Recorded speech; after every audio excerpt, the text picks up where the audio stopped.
The sword is a symbol that has been very important in Europe for a long time. It's at the core of pretty much all our mythology and all the literature and stories that we have. The first time anyone ever holds an actual steel sword, the look in their eyes from, very small children to old ladies and everyone in between, there is a certain magic about that moment. There are so many reasons that people join HEMA and so many reasons that they stay in HEMA. The people who join are usually interested because, firstly, there's swords. I think that doesn't need explanation. Swords, oh my gosh, swords, we love swords. Everybody loves swords. The people who come in are interested in learning something, and the people that stay find what they're looking for. I couldn't really describe per se why I love it so much. It's just, I can do it forever. It's mentally challenging as well as physically challenging. It sort of has an all-around workout of the body and the brain. I love the community more over than anything, just how humble the fighters are and wanting and willing to help each other, and it's more like we're brothers in arms. But past that, it's just the martial aspect, the techniques, what you can do with weapons that are this length or longer or even shorter.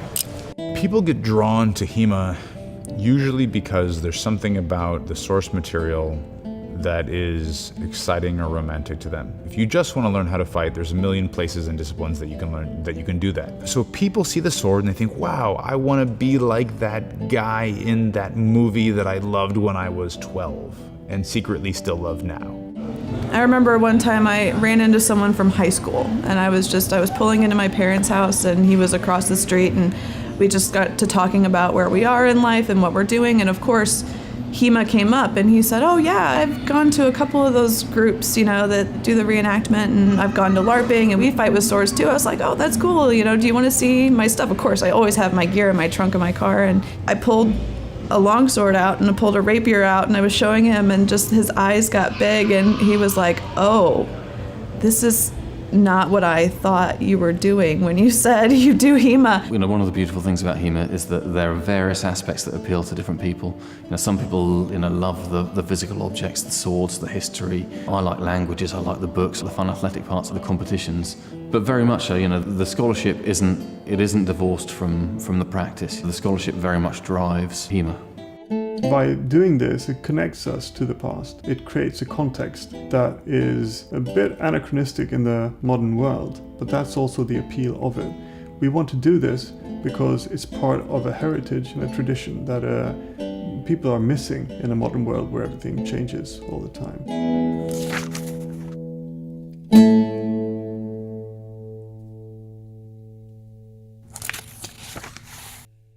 The historical European martial arts are those fighting systems, those martial art forms, to use a word to define itself, which originated or were widely practiced in Europe at some point. That historical period for us usually means Victorian era backwards. Mancelino in 1531 makes a distinction between sail play and a fight with sharps. And for a fight with sharps, he says, keep your point out and snipe their hand, basically. This is advice. Very much like 133. There's a remarkable European literature on how to fight from about 1300 onward, right into the 20th century. We have people writing books on how to fight. Dozens and dozens of books over the course of several centuries throughout Europe. Some of these arts have died out, some of them have evolved into other things. So, the modern sport of fencing, the modern sport of boxing are the direct descendants of these martial arts, but they're not practiced as they were back in the day.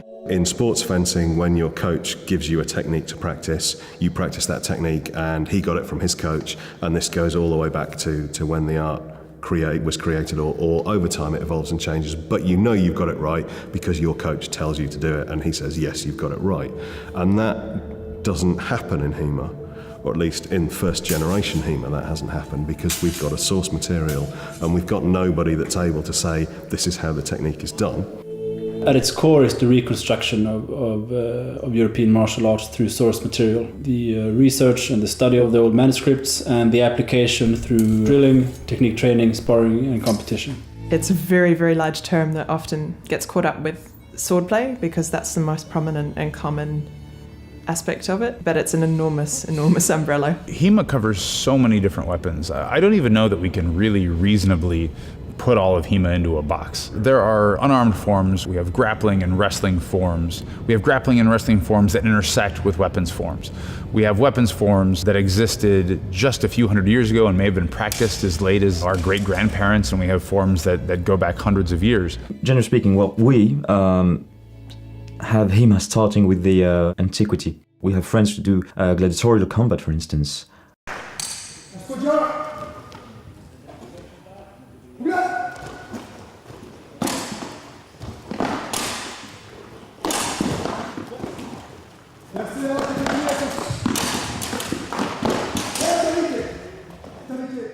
You're looking at weapon sets such as sword and buckler, and then longsword in the earliest periods, wrestling, use of the dagger against the dagger or unarmed against dagger, use of pole weapons such as spears, halberds, poleaxes, and then as the swords develop through side sword into rapier, and then from rapier into small sword, in that same period you start to see saber and backsword come in as well. And of course there's mounted combat all through that period as well. You know, there's such variety that everyone finds something that appeals to them. The level of variety that you see in the martial arts that people know about today, that's the same level of variety that really is available for weapons as well. This kind of sword is called a montante. It comes from Spain and Portugal and Iberia in general. You also find swords like it in Italy and elsewhere throughout Europe. The style that's used with the quote silver is that it's used very much like a short staff. Its tradition is a little different from a lot of the Germanic traditions in that it deals quite often with a lot of simple strikes and fighting against multiple opponents, with an emphasis on solo drills rather than attack, defend, attack, defend, attack, defend, because of the unsafeliness of even a blunt version of this weapon. Forward, back, back, sit down. The montante was used by frontline combatants, Marines, people protecting other people, and generally any situation where someone found they'd be at a disadvantage and fighting against multiple opponents.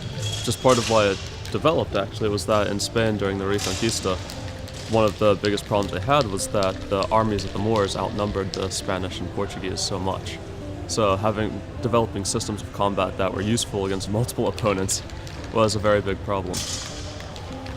Today, right now, maybe there are fewer of them that are actually practiced, and that has different explanations. There's more source material about some weapons than about others, but it's also just about hype and popularity. Within HEMA, it seems like more people practice longsword than any other art. The longsword is the main weapon of that period and a sign of honor and courage and chivalry, if you want. This is the reason that people are interested in HEMA to begin with, I think. Is that we live in modern times, and in modern times we change everything all the time. Like there's always the latest thing that you need, the new iPhone, the new whatever it is, and we do that by discarding everything that is old, in a way.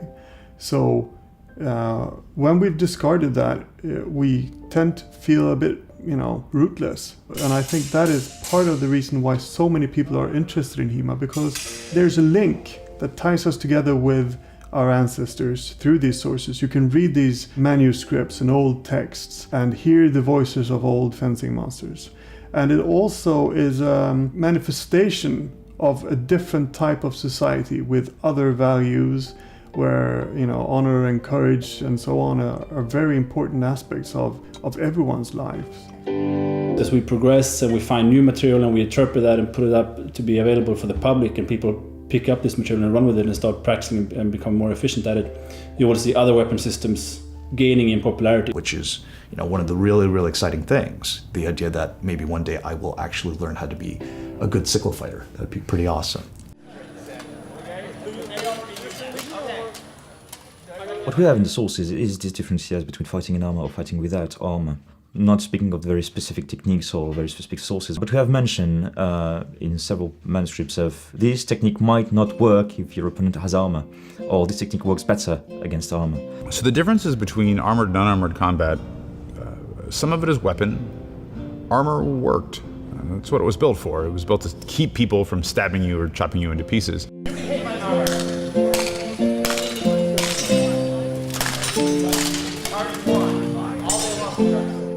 And when you're studying an art that focuses on stabbing people and chopping them into pieces, you have to find some way to win that arms race. So in some cases, it was done with things like poleaxes. And so we see within the German sources, the poleaxe, or for that matter, the Italian sources, as a weapon used to kill a guy who was wearing armor. And there's folks out there who spend a lot of time focusing on those materials, on that technique, learning to do that effectively. If you're just looking at a longsword, and how does a guy with a longsword fight a guy in armor? We have a series of techniques, generally called Harnischfechten, harness fighting, right, armored fighting, which includes stuff like half-swording, or the armored hand, which is to grab your sword's blade somewhere, halfway along the blade, hand on top of sharp blade, glove or no glove, whatever. And then to use it essentially as a very small spear, and we begin to see overlap in poleaxe techniques and hooking and otherwise using the weapon as an object to not just stab or chop your opponent, but to manhandle your opponent so that you can create an opening in a place where the armor is weak, maybe in the armpit or in the elbow or deep inside the gauntlet, and then work that point in there, and then drive it in to cause some kind of damage to your opponent.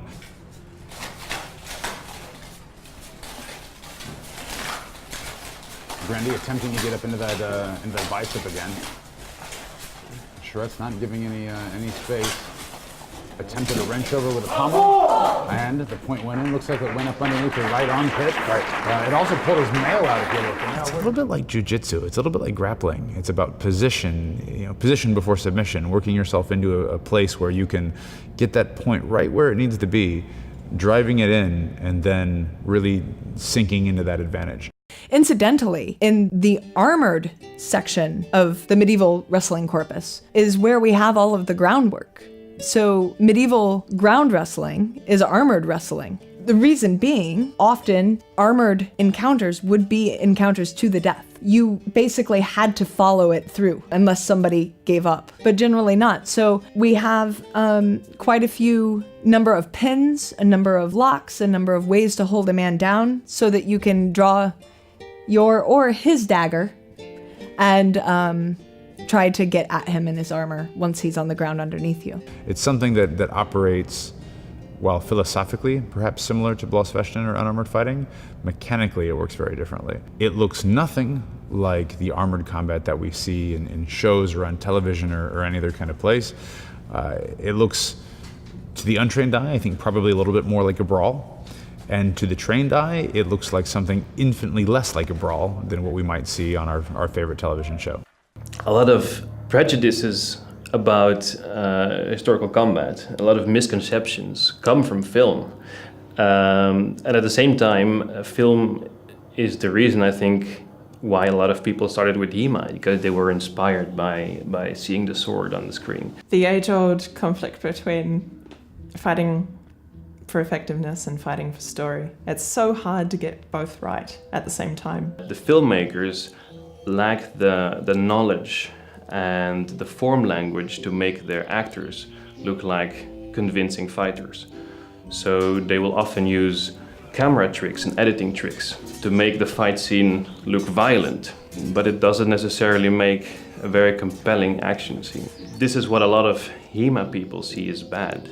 Like, you don't really see the fighter in the actor, you see an actor with a sword. If you look at the lightsaber fights in Star Wars, the sequence is purely aesthetic. It's a collection of well choreographed moves. It's more of a dance than that is a fight. You can actually see that there is no real sense of danger. The problem in a fight is a lot of it is about feel. And when you're showing somebody a fight, you have to exaggerate. But if you're exaggerating in a fight, you're showing your enemy what you're going to do. So the two don't go well together. Noorderwind is a historical European martial arts club which focuses on combining HEMA and authentic historical fighting systems with entertainment, such as live show and film. So what you see in other kind of movies like Asian martial art films, there is great aesthetic quality to the way they fight, because there is a fighting system there. And the performers are very well trained in that system. HEMA has this form language, has this innate beauty. And this is what, at Noorderwind, we try to achieve. Even though people are not looking for HEMA coordinators or HEMA choreographers per se, once you are at the position in which you can call the shot as a HEMA person, then you can sneak HEMA in. Taking something from a source into real life, into a training environment, is really going to be about experimentation. I think it's really important to think about this as an evolving iterative process. First, you have to choose. Are you going to have that manual translated into your language, or are you going to learn that language yourself? Unless you're already a native speaker. But even if you're a native speaker, it's not easy for you to read your own language when it's 500 years old.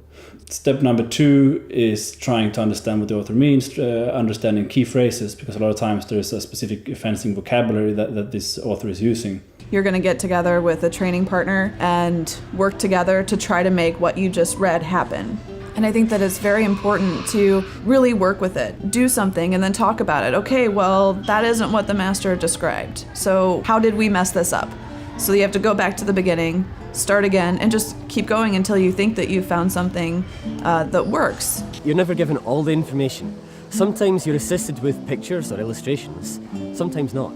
Usually we have text, but sometimes not. So you have to try to take what you're given and turn it into something useful. For example, a certain kind of cut might be described as coming from a certain place, perhaps on the right shoulder, but it comes from above. The text might say which edge to use, and it might describe the end result, that you're trying to hit the person in the head. But what it does not tell you is how to get from here to there. There's places that we have to be speculative. There's places where we have to try out different theories and different ideas and see how well they fit the sources. It's very difficult once you've built a model that works 90% of the way, and then you find out with the rest of the 10% of this way you thought this technique was going to work doesn't really work at all. Being able to go back repeatedly and continue to evolve your ideas on how some of these techniques work. I think another thing that is important to me is the willingness to go back and say, guess what, we were wrong. We have a better way. One example of changes in how we see things is the reversed grip, for example. We had all these images where people are holding the swords with these types of positions, right? We didn't know what they meant. We felt like, okay, so they were just really crappy at drawing hands. But that's probably not the case. And the funny thing about that is that once you understand that you can reverse the hands, you can use different hand positions, it changes a lot of interpretations. I have one interpretation where it says you put your hands in front of your face, and I just felt like it was like you're holding it like this. But when I changed the technique, I realized it was actually, holding it like this in this position, which opened up entirely new ways of using the sword when parrying and so on. So you have the data, you build a model, and you really need to test that model. And this is why things like tournaments and sparring are really important from my perspective. It's this balance between the practice of it, trying to understand what seems to work, what doesn't work, and then going back to the data and saying, okay, well, here's what my practical experience is, this is my theoretical understanding, where's the mismatch? Either you're doing the technique wrong or your partner's giving you a pressure which isn't correct for that move, so is that pressure then able to be corrected by another technique? That fallibility in you and your partner eventually leads to you understanding the system more fully. But then you need to be able to apply it as well, and not all manuals have instructions of how to train it. Fiore has this habit sometimes of not really telling you what to do, but just telling you how awesome it'll be if you pull it off. The historical European martial arts sources, I would say, roughly divide into treatises and manuals. A treatise being essentially an advanced written study on a topic which the reader is already expected to know something about. Here's your textbook, here's your lesson, here's how you remember to do all this stuff that you paid me to teach you how to do. Whereas if we take at the other end of the spectrum a World War I bayonet manual, that is really written for teaching soldiers who know nothing about bayonet fighting. These books came from as many different kinds of people as there were books. They weren't just written by knights, they weren't just written by commoners, they weren't just written by masters. Some of these were written by men like Agrippa, who were not masters at all, but perhaps just talented fencers that had a method of fencing they wanted to share. We have Joachim Meyer, who writes his thorough descriptions of the knightly art of combat. He writes this for a general audience, but it helped get him a job as a fencing master for a duke. Medieval treatises were made for a wide range of different reasons, sometimes just to document a system as a record for an archive, almost for personal use. We know sometimes it was written as a form of advertising, sometimes as a status symbol. That was very common. The very rich and the highest in society had their own swordsmaster, and they created a work almost as an expression of wealth, in the same way that today you'd have a yacht. Even through the 15th and 16th centuries, we see a wide range of reasons why treatises and early manuals were created, and also a gradual evolution of the reason for them being created. You have to understand that the people who could afford that source material were already at a certain level of society. They're not the people who are going to be chopping up fish to sell. They're not the people that are going to be trying to fight their way in the slums in order to live. And ironically, those people are probably engaged in more fighting and more violence than the people the books are aimed at. So understanding the surrounding culture to the source material is just as important as understanding the material itself. So, a master that's, more focused on school play will give different advice than a master that's focused on self-defense. You got the two books of Gigante. So his first book is very nice fencing in the line. His second book is defending yourself against multiple opponents, dagger against spear, grapples, pommel strikes. And so very much like the modern HEMA context, where it's very libertarian in nature, everybody has a voice, everybody has an opinion, everybody gets to throw out what it is that they think is right. A lot of these fight books came from the same place. They came from historical masters or would-be masters throwing out their ideas about fencing in written format, hopefully for people that were paying for them or that were going to be able to use them. And even that isn't the kind of thing I can really tell you is what happened, right? We don't know. What we do know is that they were kind enough to write all this down for us and to let us argue about it on the internet incessantly for the next, 100 years. It's very hard to simulate a sharp sword in a fight because sharp swords were designed to hurt people and kill them and cut them open in all kinds of awful and horrible ways. We don't want to do that in a club. We like our training partners. We want to go home and live to fight another day with them. So to simulate the thing that we are training for in a safe way is a huge challenge. The most common weapon used is the steel fader or the steel blunt. Fader is a modern name for it, but a steel blunt practice sword that has safe rounded edges and flex to it so you can thrust. That is what most people use across all weapon disciplines. But if you have a big club with a lot of beginners, they might not be able to afford a steel weapon immediately, or they are unsure if they are willing to dedicate themselves. For some reason, you need loaner weapons, then nylon or plastic weapons are available too, and that's excellent. We didn't have a way as a community of introducing new people quickly and cheaply into the art, which is how ultimately it was going to grow, was by saying, look, you don't need to go out and buy a specialist steel sword. You can have something which will allow you to practice. The Rawlings range came about through me phoning up lots and lots and lots of different manufacturers, anybody who had an interest in reenactment, anyone who could supply weaponry. And it serves its purpose. Most of us move directly from those onto steel or onto things like Black Fencer or things like this. In my opinion, you want to progress to steel weapons as quickly as you can. I think there's a lot of value in that, partly because they handle better, but also partly because you're doing fencing and that should be done with a weapon that is approximately the real deal. So there's an identity thing to working with steel weapons as well. I've been blessed with many occasions to go through handling session with originals. I try to not exactly copy the shapes of the originals, but I want to copy the feel of the originals. For creating a safe blade to fence with, we need to adjust a few things. We need thicker edges, we need flexibility, we need a button on the tip.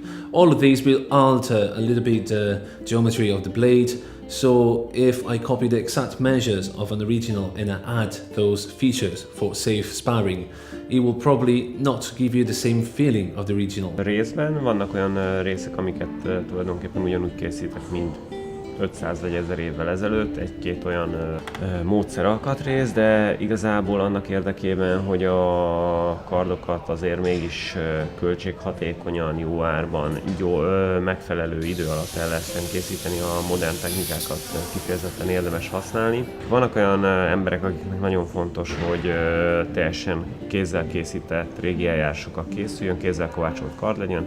Ez is megoldható, de ugyanakkor van az az igény is a vívók felől, hogy a lehető legjobb áron, a lehető leggyorsabban elkészüljenek a jó kardok, mert ez a legfontosabb.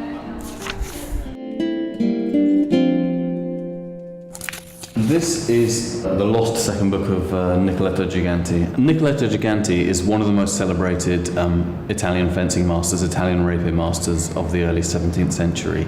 His first book of 1606 was very well known and very widely distributed, and celebrated for centuries afterwards as one of the most clearest, most concise representations of the Italian method. In his first book, he'd promised to write a second, but for centuries it was unclear if this had ever taken place. In fact, as early as 1673, a Sicilian master, Pallavicini, in bringing out his own second book, essentially derides Giganti by saying, I didn't promise to bring out a second book, but here it is, unlike people like Giganti who promise a second book but never deliver. So, not even 70 years after the publication of Giganti's first book, his second book was already regarded as, mythical. New sources are still being found, and they're being found from a variety of places. In the early days of this reconstruction, the early modern days, I should say, they were largely found in museum collections.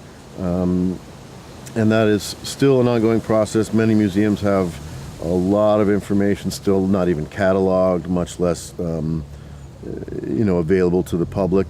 I had, when I started out when I was a teenager, this idea about famous men, famous researchers of today, like Matt Gallas and Steve Hicken, the many before them as well, Hans-Peter Hills and so on, walking with a torch down a catacomb and finding these dusty old manuals. And I'm sure that also happens. Fortunately, a lot of museums, for reasons of preservation and various other things, are putting more of their information online. A lot of times you find these manuals just by typing in different spelling variations of key phrases in Google Books. Which makes it accessible to more researchers rather than just the 2 or 3 that can get to the museum and have the language skills and so on. The internet has really changed, research in a dramatic way and largely for the positive. There are genuine researchers who find new material, who make new discoveries about existing material. You've got guys like Matt Gallas, Pier Marco Terminello. These guys are actual researchers doing original research, which is very valuable. Then you have guys like Michael Chittister and the crew over at Wichtenauer, who are not necessarily doing research, but they're making the material available to us, which is infinitely valuable, like the most valuable thing that could happen to us after the initial research itself. Well, Wichtenauer's purpose these days is to try to bring together all of the source materials that we study, especially for the martial arts from the 15th and 16th centuries and before. When I was starting HEMA 13 years ago, it was very difficult to access all the source materials. There was few resources scattered online. They were hard to find. There were a few books that were rather expensive. By and large, if you wanted to study something, you had to begin from scratch and work it out yourself. So Wichtenauer exists to try and alleviate that entire problem and create one source where you can go and find out everything that you need to know about a particular treatise, a particular master, to begin your study. And you can branch out from there. But as far as locating the source materials, getting them transcribed and translated, and making them available, we're trying to take care of that problem forever and have it done so that the next generation of sword fighters won't have to go through those problems. The study of HEMA has evolved over the years. I think people have become much smarter and much more creative in looking at other sort of supporting sources and data to try to get more information about the relevant context for how these techniques work. Like statues, for example, how they portray fighting, if that's the case, or just depictions of fighting in other sources than martial arts sources to complete the picture. I had a researcher who was here a year and a half ago who was looking at a painting and was looking at St. George on a horse and just how his body was absolutely, unified with the horse. And he said, based on his equestrian researches, that's, exactly the pose he should have been in order to power a blow. Pour l'Antiquité, il n'y a pas de manuscrit de maître d'armes, donc on s'appuie sur des sources archéologiques, directes ou indirectes, des mosaïques, des fresques, des lampes à huile, des bijoux, des objets du quotidien, ou pour les gladiateurs, des casques directement, qui ont été découverts à Pompéi par exemple. So it's out there in a lot of ways, and often you don't know it's there until you stumble across it. Fast forward to the Howard de Walden collection, which itself has an interesting history because Howard de Walden at the beginning of the 20th century was a great collector of fencing books. When he died, he passed it on to his heirs, and essentially it got, this great collection of fencing books got stuck in a barn in one of the home counties, and it was only rediscovered again a few decades ago. It's now on permanent or semi-permanent loan at the Wallace. A couple of years ago, the Wallace collection had an exhibition, The Noble Art of the Sword. A chap called Joshua Pendragon was the assistant curator, and he gave a link to a list of works that were in the Wallace collection, and I started emailing him because there's some interesting stuff in there. And then we started saying, hang on this list of the holdings, there's a reference to Gigante 1608 now. There's a couple of fencing bibliographies over the centuries that list a Gigante 1608 as a reprint of the 1606, which in itself isn't that interesting because fencing books get reprinted all the time. However, we were aware that Marchionni in 1847 makes some quite specific claims about what's in Gigante's second book. One day I happened to be here. There was a day with guest lectures about various subjects relating to the sword, and I was like, can we have a look at the Howard de Walden collection? And the staff were like, yeah, sure, it's just there, pointing to a filing cabinet, and we opened it up, and immediately as you start flicking through the plates, you see that it's different stuff to his first book, and you see the cutting, and you see the buckler, the dagger against spear. We knew immediately it was the second book that had only been rumoured to exist. Within fencing circles, no one had ascertained that it existed until that point. Novati gave us a facsimile in 1902. Francesco Novati. Unfortunately, it's hard to say how accurate this facsimile is because some art critics have looked at it and said that it looks like a 19th, 20th century redrawing of a medieval manuscript more than it looks like a medieval manuscript. So until we get those scans of the original, we won't know how reliable these pictures are. One of the questions that comes up a lot is how do we know that these masters had any idea what they were doing? The most honest answer is we don't. There's a myth among some of the HEMA practitioners that because a source is older, it is somehow more authentic or more authoritative, and that's not necessarily true. Kind of goes hand in hand with that is this idea that just because it was written down in the past means that it's an unquestionable source, which again is not always true. There were bad fencers in the past just as there are bad fencers today. When we're attempting to interpret a manuscript, you kind of have to start from an assumption that the person that wrote it knew what they were talking about. And obviously we've got no way of knowing that until we've got it to work, or not, as the case may be. To stand any chance of coming away with a workable system, you have to make the assumption that they're right, but you need to be aware that you've made that assumption so that you can at least be objective about it. We don't know that they knew what they were doing, but we have some evidence that they did. I mentioned Fiore earlier. Fiore della Berri, an Italian swordsmaster, claims to have fought, I believe, 5 duels wearing nothing but gloves in his sword and came away unshamed. I don't know if that means he killed 5 men. I don't know if that means he managed not to get hit. We don't know exactly what that means, at least I don't. But we have indications that this guy was real, that his students were real people, and we have some records of some of his more famous students. Prior to books being printed, well, those were expensive projects, so getting the funding from those usually came from a patron of some type or so on. As a general rule, we tend to think that the patrons are getting the better quality guys, but there's no way to prove that definitively. Politics and, rubbing shoulders was always going on.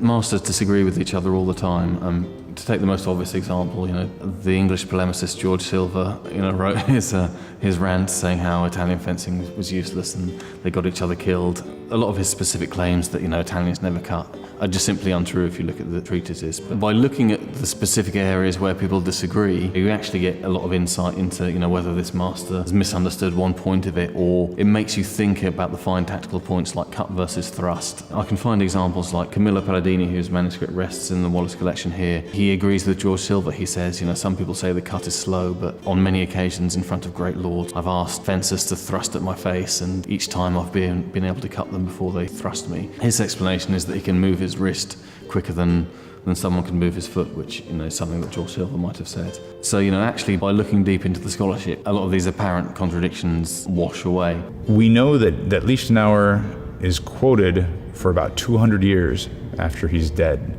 That fencing students and teachers continued to believed that what was taught by Lichtenauer and by Lichtenauer's students was valuable. And what I see and what I have seen over the last 15 years as I have progressed through this is that the historical techniques work. They work in a competitive context. They work in a casual fence with your buddies in the training school kind of context. And I have no reason to believe that they would not work in a life or death mortal context, assuming that the technique is performed correctly with the right amount of intensity, the right amount of intent by someone who knows what they're doing and uses that technique within its correct context. And that becomes the whole martial art. What is the technique? How do I do it? When do I use it? And if you can bring those pieces together, these techniques work. And I think that's how we know the masters knew what they were talking about, because we do it now.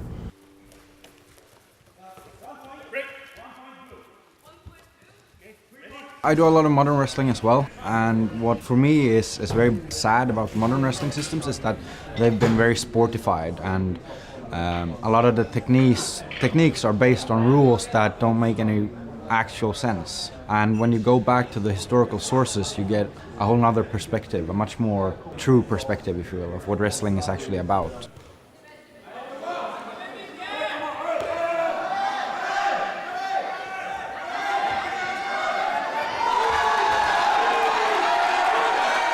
Swords are sexy, and most people are attracted to HEMA to do the long sword. It's big, it's cool, it's fast, it's hard. But medieval sources tell us that all fighting comes from wrestling.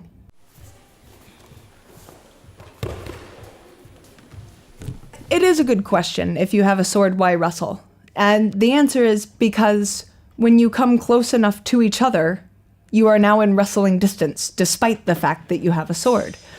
There are optimal distances to apply various sets of knowledge. In particular, what I study is the German system that's based off of Johannes Lichtenauer's writings, and we are admonished over and over to attack whatever openings our opponent gives us. And so the wrestling curriculum gives us another opportunity, another way to attack those openings, to take the moments that are given to us. It's in the wrestling that you learn how to exploit feeling between opponents. It's in wrestling that you learn how, if he pushes to pull, if he pulls to push. And all of these things translate immediately up to when swords cross. In that way, all of the lessons from all of our weapons apply to wrestling and vice versa. It really is the universal translator between weaponry. For instance, when two longsword fighters come close, one may remove his left hand and try to use the pommel to hit his opponent. A medieval person would see that as wrestling. And in fact, a lot of the plays that get used for the hilt in the pommel of the sword are dagger plays. It's basically about, in the end, taking control of your opponent and being able to manipulate your own and your opponent's balance in the way that it gains you an advantage. Medieval wrestling is primarily a stand-up jacket wrestling system. So it involves gripping onto the clothing that your opponent is wearing, and likewise your opponent is gripping onto your clothing, and you can use these to leverage your opponent, to throw them, to trip them, maybe to break limbs if necessary, depending on the particular contest or even life and death situation the wrestling might be used in. Wrestling in a medieval idea really encompassed not only the sport of wrestling, but also self-defense on the street.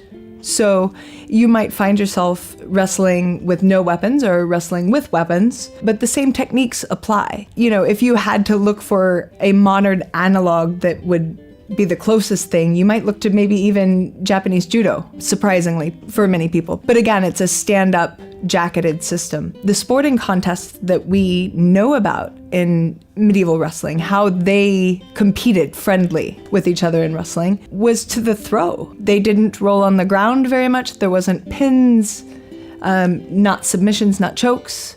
They saved that for serious encounters. In play, it was to the throw. And they counted a throw very simply, just anything but the foot, knees, or hands touching the ground. If you deposited someone on the rear end, that's a throw.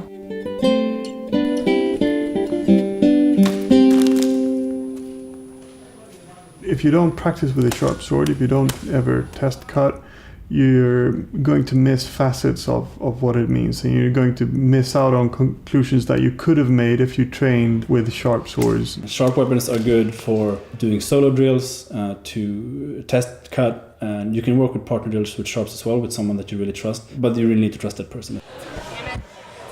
At the New York Historical Fencing Association, we actually train for, although it's kind of unrealistic, we're training with the idea that if we're in a position where we need these swords to protect our lives or to take the life of someone else, we want to make sure that we're using it in such a way that we're, kind of every motion is effective, whether it's cutting or thrusting. If you fence with sharp swords, you're going to realize that sharp edges cut into each other, so they stick like this. A blunt edge like this will slide. A sharp edge doesn't. It cuts into the other edge. When you're training, it's so important to have all these different tools, because if you're doing a bind where two swords come together and are gripping each other, and the tension and feedback from that play is vital to understanding the next move. If you're using something that's a slippery edged training weapon, like a nylon waster or a wooden waster, it's not going to give you the same experience, and it'll distort your understanding.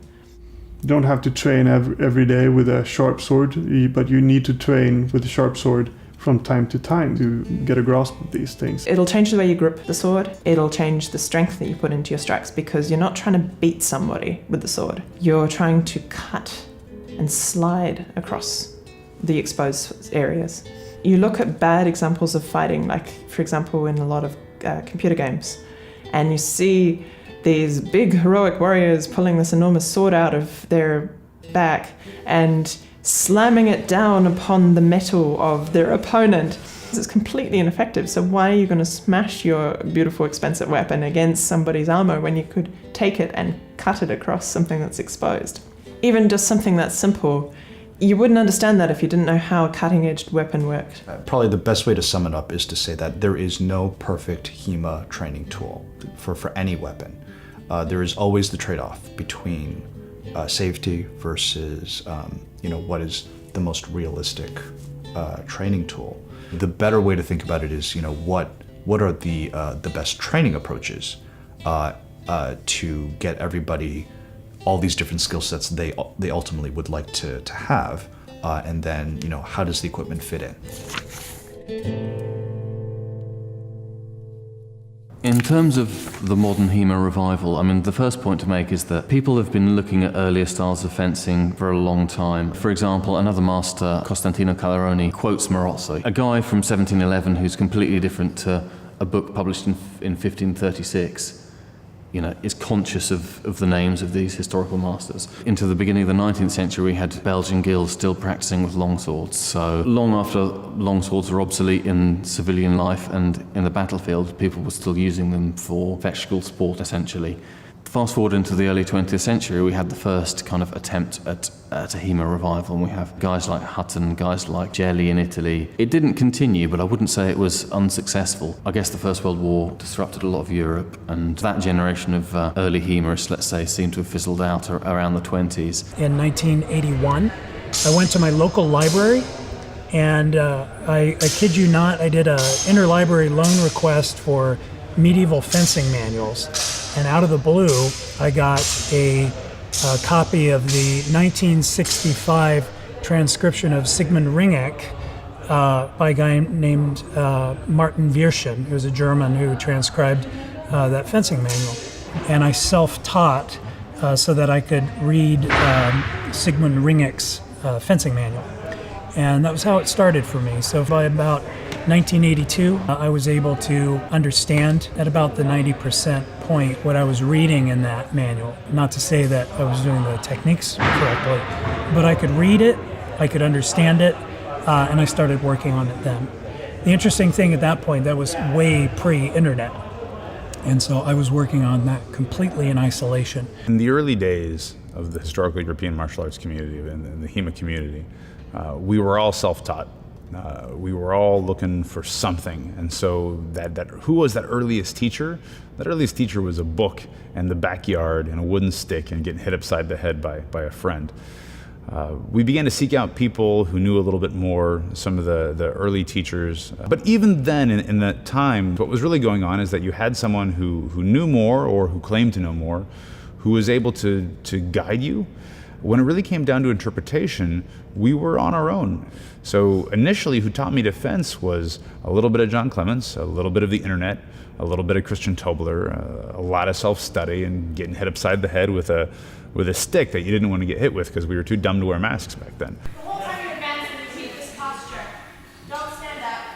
Don't lean back. It's very common when I'm in class to get you in the posture straight, and then we're like, oh wow, there's a tip. There's a tip. There's a tip. That's really bad. Don't do that. We see so many people who have trained under teachers who have never needed to go through that same process of discovery, that there's a fear, maybe a legitimate fear in the community that attachment to the source is getting lost or could get lost. I think HEMA can be done without reading the sources, translated copy, but I don't think it can be done to the best. I don't think every HEMA practitioner needs to do research. I do think every HEMA practitioner needs to be educated about the sources. We need to make sure that our students know that the master isn't the guy up in front of the classroom. The master is the guy who wrote the stuff down. Even if, your interpretations differ from somebody else's interpretation, you are still at least informed by somebody who really used these arts. And there's no more people like that alive, so we have to learn it from the sources. How do we do our HEMA, right? We do our HEMA the way the master said to do the HEMA. The big question is, how did the master say to do the HEMA? Sticking to the source is important. It has to be kept in mind. I'm not saying it's a sin being tempted to stray from the source.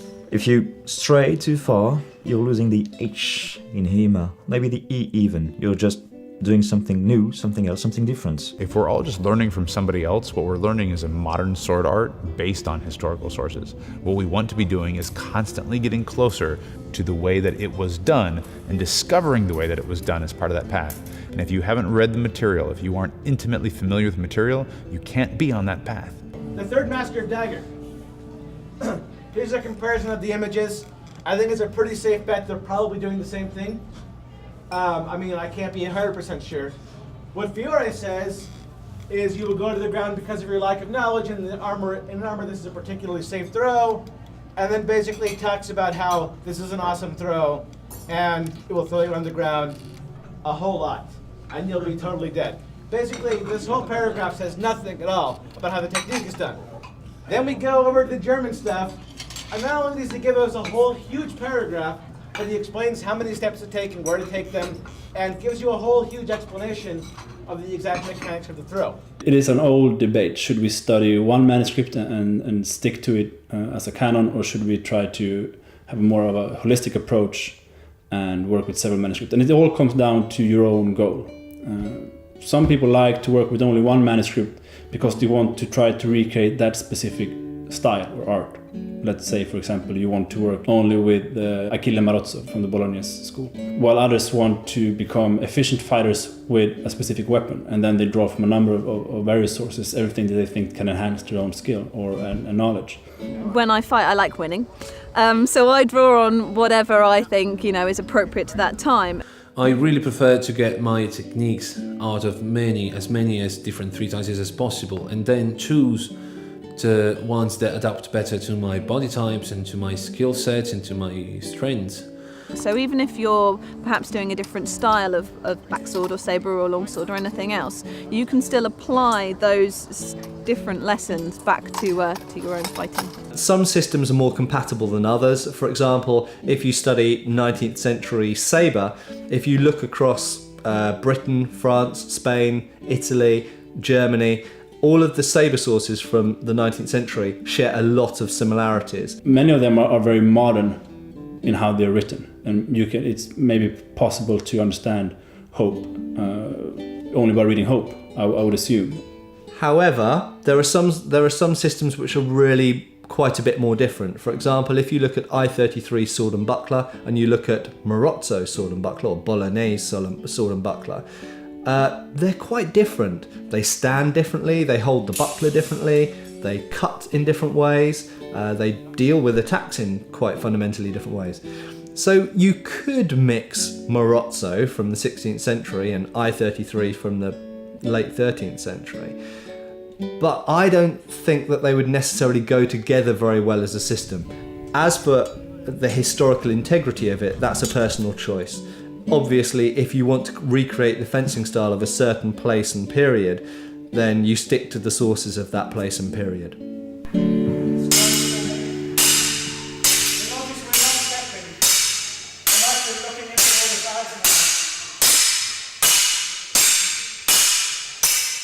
And this is what happens when I come too quickly. I'm actually underneath his. I've always found every club that I've visited to be very welcoming and excited and interested, because the sharing of knowledge is what is the lifeblood in HEMA. The HEMA community is very open source. That means a lot of things. One is that there are very few professionals in what we do. These are mostly an amateur community. And the way to get credibility and respect in that community is by sharing your information. These days we can do YouTube videos and actually show what we're talking about as well, which can make it a lot clearer because we're talking about a physical topic. So it helps to illustrate the points that we make online. And they get discussed and debated and questioned, or peer-reviewed basically by the rest of the community. But internet is a communication tool that can only take you so far. There is nothing quite like actually being in person with someone and having them quickly walk you through something that you spent months over the internet trying to explain, and being able to very quickly go back and forth and exchange ideas. Again, that's a hugely valuable thing. We have a huge number of events, which is weekend or long weekends of workshops, lectures and classes on how to do these things, and tournaments. One of the great things about martial arts events like Fight Camp, especially for people who do things that are quite fringe, like European martial arts, is that you get to learn from different instructors who would actually have slightly different interpretations to each other. Some of my favourite discussions with people over HEMA have been very, very heated, going, no, there's no way that this can work. Absolutely, you are completely and utterly wrong. You're absolutely wrong. You could not be more wrong if you had a hat with wrong written all over it and you tattooed wrong on your face.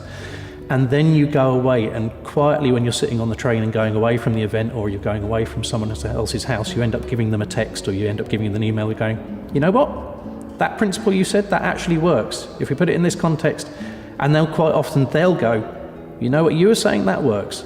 So even when we are at each other's throats, or if we're biting, or if we're freely exchanging information, the information does get transferred. And I think even quite often, if we don't want to admit it, we still always learn from whatever someone else has said. But then we also have these events as a way to bring the community closer, establish bonds between people face to face, in order to bring in beginners so they can see this wonderful community that we have. Take a few beginners class and maybe try out some weapon styles that they're not practicing regularly at home in their home club. For me, my perspective has always been that these major events has been the real engine behind the HEMA community. These different events will continue to grow and hopefully be a really good nexus for people to come and learn, not only learn what it's about, but for the people who've been doing it for quite some time, also, remind them what it is that they really love about all this. What I am worried about is making sure you all have the shoulder strength and the forearm strength to be able to hold the weapon out, right? Be able to perform the correct technique, all right? So for that reason, we're not going to engage our hips or our feet like we would when we cut the rhythm. This is just essentially an arm, shoulder, back, core kind of exercise. We live in the 21st century, but the arts were written at a time where people were much more physically active, as a general rule. And if they had access to a proper diet, they were in good shape. So we can argue about if we should practice with 15th century shoes or 21st century shoes, but we should also consider if we should actually try to train with a 15th century body. It means that you have to work out. It kind of goes back to goals. If the aim of the club is just to explore the martial arts and walk through it, and they don't fence much, or when they fence very lightly, fitness is not so much an important factor. But for those clubs who are more interested in, say, competitions, fitness will become an issue. There are very few sports as active as ours that do not incorporate physical training. So it's a non-issue for me, really. Fitness is just a tool. It's not a matter of being fit or being sharp. It's a matter of knowing what your body can do. The more you know your body and the more your body can do, well, the better martial artist you can be. One of the great things with HEMA, especially sword fighting, is that you don't really have to be young and fit and sharp and tall and muscular. This technicality of sword fighting means that you can be old but still know the tricks and perform quite well. So I think for somebody who perhaps doesn't feel very comfortable in their body, learning to fight with weaponry is a great way to go because it takes the focus off you. It extends the force that you can create and it gets you moving. And anytime you move, you become more in your body. So it's a good feedback cycle.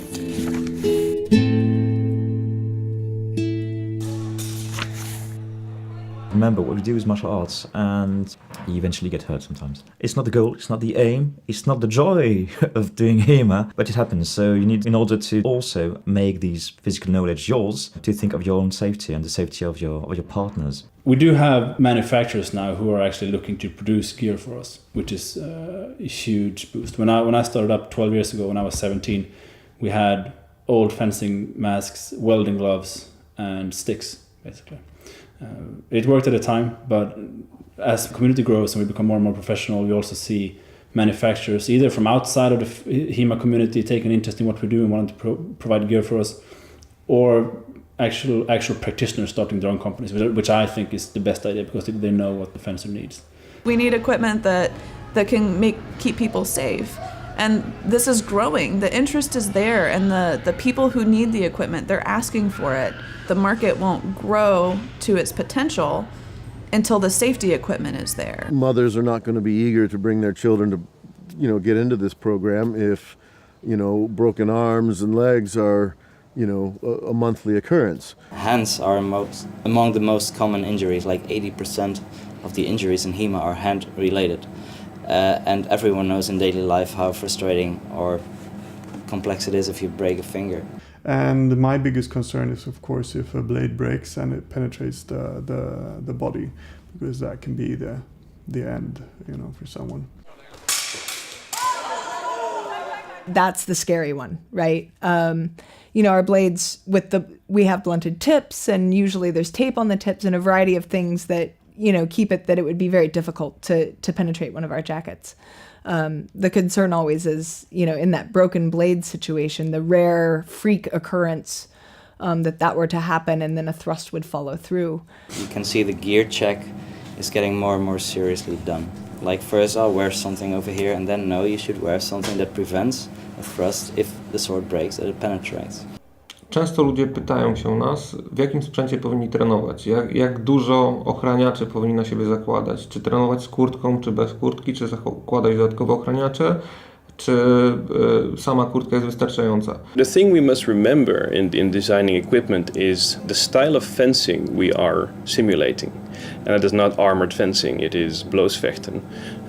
Or fencing without any protection on. It's kind of a fine balance because every time you wear something as protection, it does change the way your body moves. It's just a part of the way things are. You're going to move differently in sports gear than you are if you're not wearing it. So simulating an unarmored fight, but still wearing protection because you don't want to blow out your knees or have your hands smashed up, it's a massive challenge. From the feedback, we always hear, oh, yeah, it's very nice, but can it be more flexible? Can it be lighter? This is the hardest part of the development phase. Right now we have two things going on. The tournament scene is really increasing in popularity, but you also have people training the real techniques and a lot of hybrids, let's be honest. But if you're training the real techniques, you should be able to train without gear or with the least restraining gear, because otherwise you cannot really interpret the real techniques if you're limited by gear.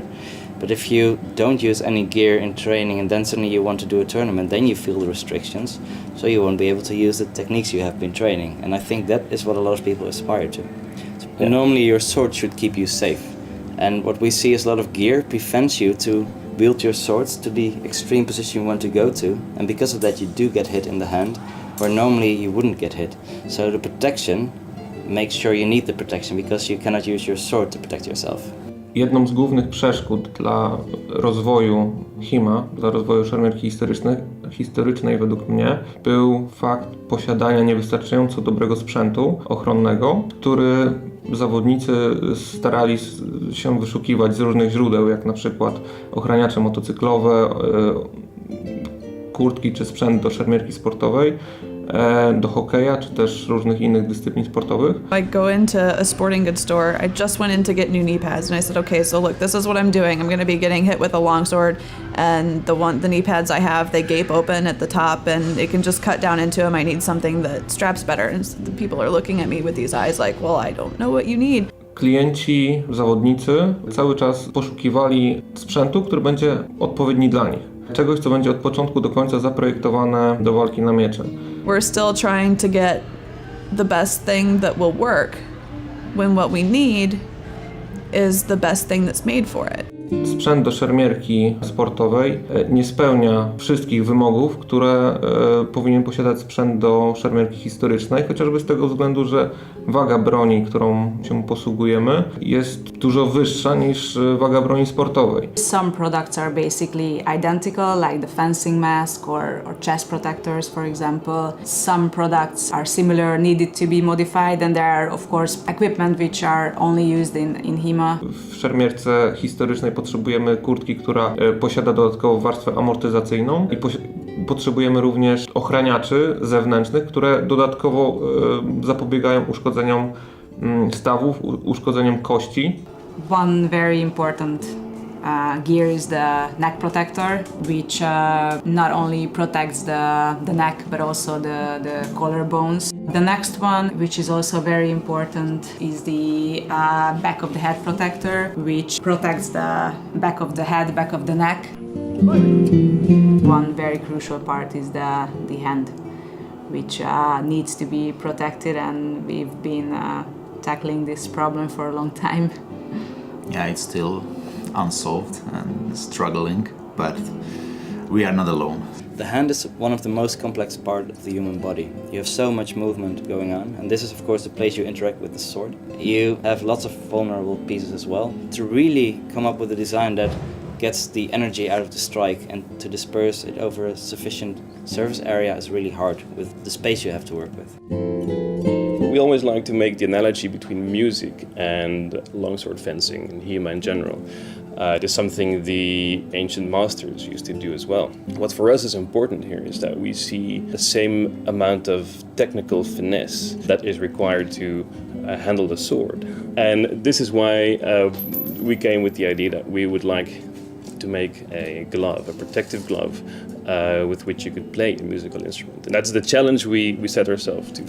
The conditions in HEMA are so extreme that we believe the scientific approach is the only right approach to do this. You don't necessarily take something that is already there and try to improve it. You study the conditions of the product you're designing for, and you start from scratch with the parameters you get. What are the actions you actually required to take? Not only the sword fighting, but also the grappling. But also, for example, putting gear on and off, also in case of an emergency. We have a partial prototype here, but we had to cover it because of IP issues. So it's slightly thicker now and it moves slightly less optimal, but here you can see. So hidden behind this little sports glove is our prototype. And to show you that it works, I'm going to grip the sword first. And you see that I can move around unrestricted and shift from one grip to the other. And it's almost as if I'm not wearing anything.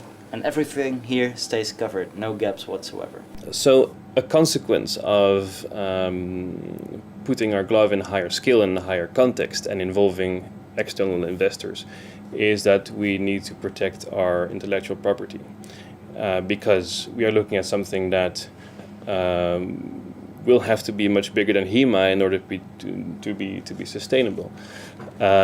So this is why we haven't been able to show the HEMA community and our backers a lot of details, even though we really, really want to. So in order to be able to put it on the market, we need money. For that, we need IP protection, and because of that, we cannot show anyone anything. For now. There is a fancy jacket with my name on it, which was almost like an inside joke. Axel Peterson od dłuższego czasu szukał kurtki, która będzie spełniała jego wysokie wymagania jako zawodnik. I was in Poland for a competition and I noticed that the Polish fencers had a gambeson with great arm movement in it. Wcześniej używał różnych kurtek trenerskich. But the sport fencers never raised their arm above their head as we do some of the time, so the arm mobility is very restricted. It was just because there was some padding to it and because the aesthetics of the jacket was very appealing. Podobał mu się jakby poziom mobilności oferowanej przez nasze kurtki w tamtym czasie. Odezwał się do nas i stwierdził, że chce taką samą kurtkę, tylko trochę bardziej uwspółcześnioną. Because the Polish fencer used more or less a straight up gambesson, which meant it was proper protection and proper movement, but also it was laced. And I thought it would be better if we had zipper, for example, and a whole bunch of changes like that, a throat stopper to catch thrust, and just took it from there. Zrobiliśmy dla niego tą specjalną kurtkę. Stwierdziliśmy, że jest to dobry design, jest to dobry model. Axelowi zależało na tym, żeby rozwijać szermierkę historyczną, więc zgodził się na to, żebyśmy zaczęli produkować tą kurtkę nazwaną jego imieniem, jako osoby, która współtworzyła i była pierwszym testerem tej kurtki. It was supposed to be just a jacket for me, and I asked them to put my name on it. I don't know, maybe they did as a joke, more or less, but it turned out to be a very popular product. There's a lot of things to take into consideration when you're designing a modern HEMA jacket. The first being washability. We all want to be able to throw our stuff in the wash and get it clean. We need a certain protection level that is generally above what you would see a medieval man wearing on the street, certainly. Mając doświadczenie wcześniejsze z produkcji sprzętu ochronnego dla rekonstruktorów historycznych, dla rekonstruktorów średniowiecza, wiedząc jak działają historyczne wzory, które powstały do tego, aby były używane właśnie z taką bronią jak miecz jednoręczny, jak miecz dwuręczny, pasują do tego, żeby można je było wykorzystać obecnie dla rozwoju szermierki historycznej. The cut of the garments is vitally important to allow us to raise our arms clear above our heads in ways that aren't necessary in modern fencing. We also have a different aesthetic. What we think is attractive on a man's body is very different from what a medieval man thought was attractive on his body. And that changes some things. It very much depends on the focus of the individual HEMA practitioner. What are they looking to get out of their HEMA experience? Z jednej strony jesteśmy zależni od wzorów historycznych, z drugiej strony możemy sobie pozwolić na odrobinę ekstrawagancji przy projektowaniu i dodać trochę stylistycznych, współczesnych smaczków, które ludzie zajmujący się szermierką historyczną doceniają. It looks modern, it looks fresh. It doesn't particularly pull off anything medieval at all. It's very much a modern take. We were told by several HEMAs that it's a modern sport actually, so it should look modern. But then there are HEMA practitioners who very much want to work in garments that are made in the style of a medieval garment, even if it's modern materials. Again, it's up to the individual practitioner of what they're interested in. And that works out well, I think, for the producers of equipment, because there are a lot of little niches to be filled, because everyone has a little bit different approach to their HEMA experience. The other thing that really resonates with the HEMA community, as I know it, is a matter of self-presentation.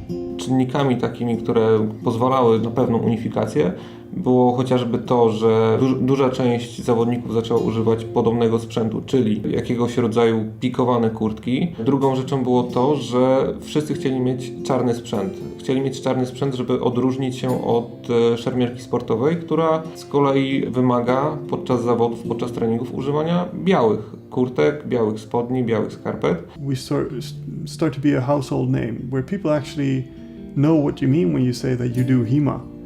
Now, when that happens, and it's just about to happen, the reputation that we have at that point in time is the reputation that we will have for a very long time. It's something that we'll have to work. I work with advertising, and this is just one of those things where it's the way it is. So it's very important for us in our community that as we study a form of combat, for example, armored combat, that we're doing it right, at least as best as we understand right. And that means not taking 12th century kit against 15th century kit. So if we're gonna do armored combat, we're gonna look good. We're gonna look like people who are serious martial artists studying a serious martial art, which happens to include armor.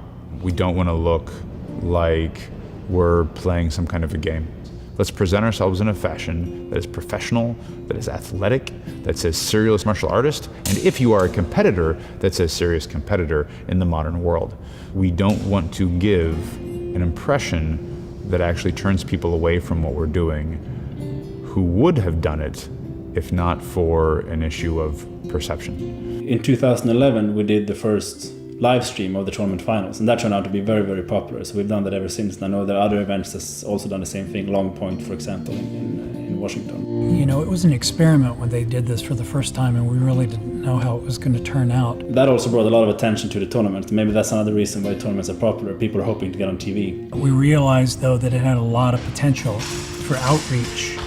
I think at about the same time that we did that first one, there was a little video that was done here by a guy named Matthias Rührlen, where he attached a GoPro camera to the end of a sword, and so you were actually getting the view down the sword as a couple of us swung the sword around.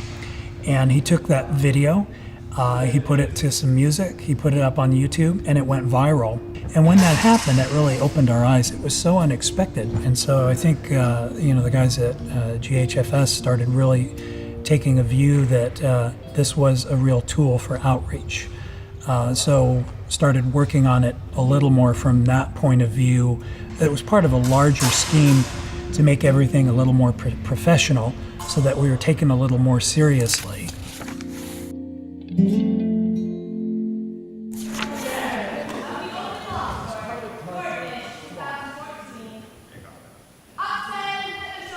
The thing with an online community is that sometimes the person who posts the most is considered the best fencer, and that's of course not the case. Tournaments actually started out as a way of asking people who claimed knowledge over the internet to put up or shut up.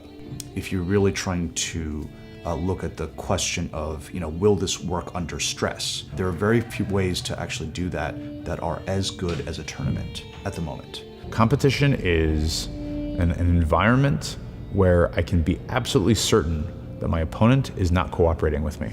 I can be absolutely certain that they're not helping me, that they're not even subconsciously trying to make my technique work.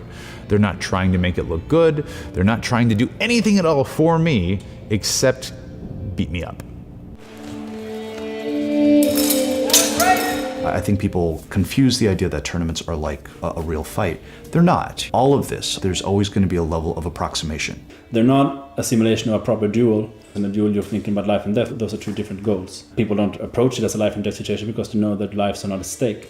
You need to create rules that enhance the behavior you want to see, technical proficiency, technical variety. What are the kinds of combative behaviors that you want to encourage? And that's how you develop these rules and use them to actually get people to fence better. Historically, competitions of different types were part and parcel of HEMA, of the real historical traditions and the historical practices. You can take a look at Germany in the 1500s and you can see that they were having a Festschule, or a public fencing competition, every weekend for a series of months. So, and this is in one town.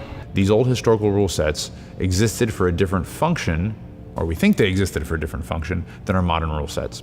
The historical rule sets were games of skill, using fairly limited and restricted skill sets within the martial arts of the time. But we need to remember that most of the modern tournaments is a modern invention. They're not representative of a duel, it's not a battlefield situation, it's not a historical tournament, it's something else, because we're trying to achieve slightly different things. If I'm learning 15th century German longsword, Ernst Fechtens, right? How to fight to kill a guy. I want to be able to stab a guy in the face. I want to be able to grapple and bash him in the head with my pommel, as we see in the source material. None of that would be allowed under historical rule sets. But we also borrow a lot of things from historical rule sets, like the afterblow, for example.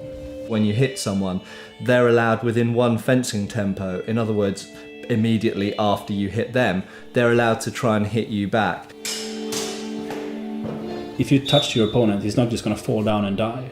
Most probably, if you hit him in the shoulder, and it's not his weapon shoulder, he's going to strike you back. And there are so many times where we have historical accounts of that happening. And that means that you need to strike the opponent and either keep on striking him without getting hit, or rushing into grapple, or step out and cover. It's artful fencing, but it's also just common sense. But for us who are training a complete system without that tradition, we also need to experiment with what happens if all targets are open. You can do wrestling, you can do thrusts, you can do cuts, you can do 100 cuts, you can even do the Mordschlag where you turn and you hit with the hilt. You can punch, you can kick, you can elbow. What happens? Why would these arts that they invented win over someone who's just a big person, a strong person, a brawler? We want to create an environment that is as free as possible for people to do the things that they believe are the right interpretations of these texts and these sources that we have. To do that well, and for competition to be part of that, we have to understand the context of the primary sources to begin with. So if we want to see beautiful technical fencing, that calls for one type of rule set. If we are interested in who would win a fight in a back alley with a sword, then we have to have a much more open rule set. However, that is going to be more scrappy. That's going to be people bearing down on you. There's no point lamenting that we don't see the beautiful techniques when we set up conditions that the masters themselves would have recognized aren't going to bring out the beautiful techniques. If martial arts is the application of good technique at the right time, maybe I have great technique, but I haven't figured out when to use it. I'm not much of a martial artist. Along the same token, I might have the most perfect instincts in the world as a fighter, but if I don't have the right technique, one of two things is going to happen. I'm going to get my butt kicked, or I'm going to fence in a way that everybody and their grandmother within the HEMA community is going to look at me and say, Jake, what you're doing isn't HEMA. I don't know what you're doing, it seems to be working, but it's not HEMA. If you win, but you do it poorly with really ugly fencing or things that people don't think are proper techniques, you're not actually going to get a lot of positive feedback from that. You're not going to be the hero of HEMA, but just because you won Swordfish. When we're looking at tournaments, I think one of the things we have to think about is just revealing flaws. When we try to do a technique, we want our partners to, take advantage of any mistakes that we make. We want to do a better technique. And tournaments are unparalleled in the ability, because there's someone else who was trying to actively hit you and get the points themselves. I'm going to really learn how that technique works at full speed, full intensity, against somebody who absolutely doesn't want it to happen, and what kind of mechanical tweaks need to happen there. What do I need to do with my feet, with my hips, with my hands? If it works, why? Remember that. If it didn't work, why? Remember that. Did it not work because I'm out of shape and I'm too slow? Is that even a feature that we need for that technique? It allows me to really test that technique. It allows me to test myself. How well do I know the material that I claim to know, that I claim to teach? I know for a fact that Anders Leonard entered this tournament, this Swordfish, with the specific idea of practicing techniques. And I watched him carry out some techniques. If we get the context of the competitions right, the things that work very often will be things that are advised in the books. You look at Elisa Keskinen from Finland, who won the ladies' longsword. She was doing some seldom used techniques. She used a technique called the Krumpau. And not only using the Krumpau, but she used, the right-hand version is the common one. There is a left-hand version that's described, but she actually used it in the tournament. That's the first time I've seen anyone do it. Looks like interesting. Another Krumpau that landed. Ended on a Krumpau. And an afterblow. That was interesting. A Krumpau from the left. Scored by 2 Elisa points. Keskinen. Nice to see that. She's showing that she knows the sources. She trains from the sources. She can use it effectively. She can score with that technique. And she's not just using it in the pool fencing. She's using it in the finals, and she's winning for first place. That's just great.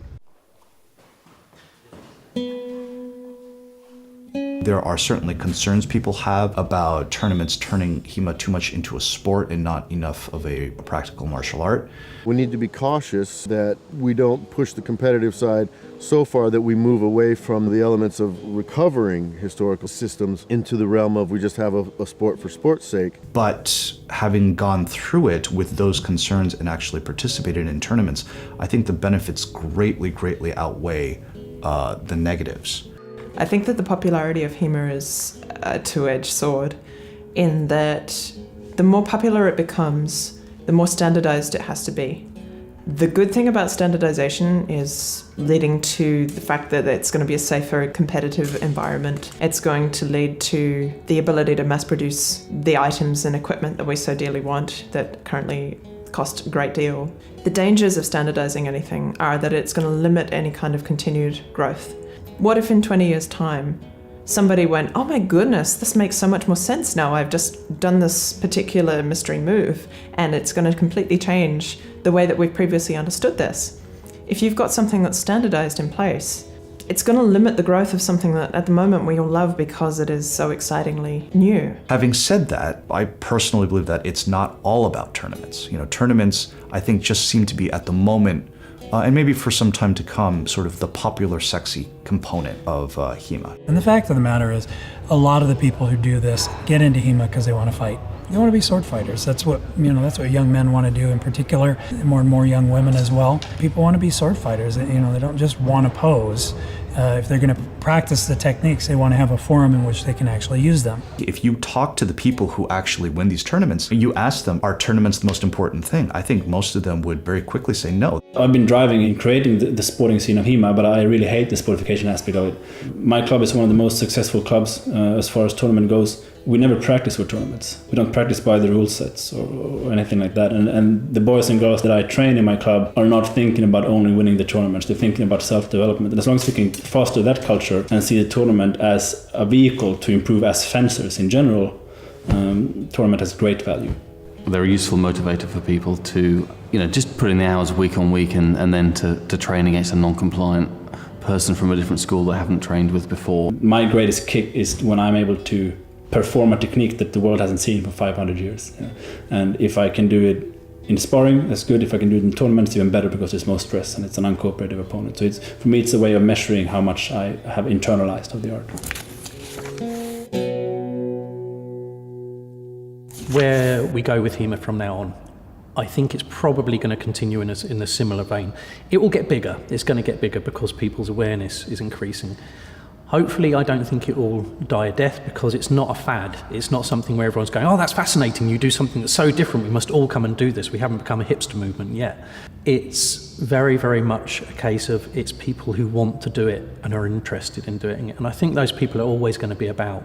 So it's not too big to collapse in on itself. It's still attracting people who have a genuine interest in it as a martial art or as a historical item or whatever. With all the publicity that we've been getting, HEMA is starting to go mainstream. You're starting to see an interest from the mainstream martial arts community. You're starting to see more of an interest from the mainstream sport fencing community. I'm starting to see people from, you see the CrossFit crowd starting to look at this.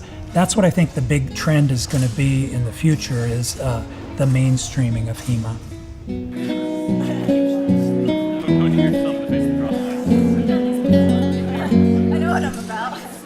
There really isn't one particular kind of person that does HEMA because people come to it for all different reasons. They might come because they're romantics, they might come because they love the movies, and they might come because they want to get in shape. They come for all different reasons. There isn't a particular kind of walk of life that I haven't run across in HEMA or that seems to be really dominant. I know soldiers and cops, management consultants, IT guys, computer specialists, grade school teachers, professional athletes, soccer moms. I mean, I've run into all kinds of people who are practicing HEMA. I'm a lawyer. Math teacher.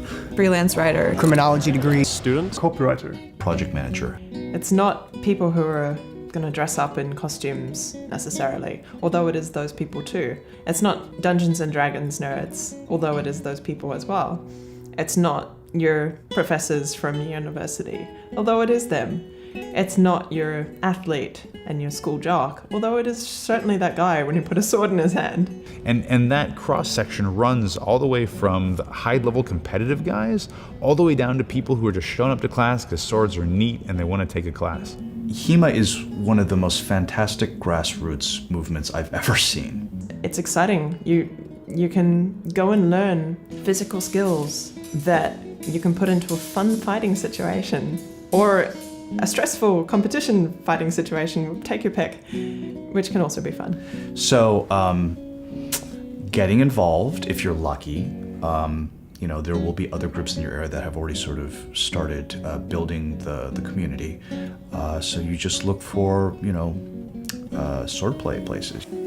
There are also plenty of places, I think, certainly in the US and I imagine elsewhere, that people just kind of have to start out on their own. So the biggest thing is to just reach out and find other people that might share your common interests. And you never know what nearby neighbor you have or family member or person that you know may also be a closet HEMA person.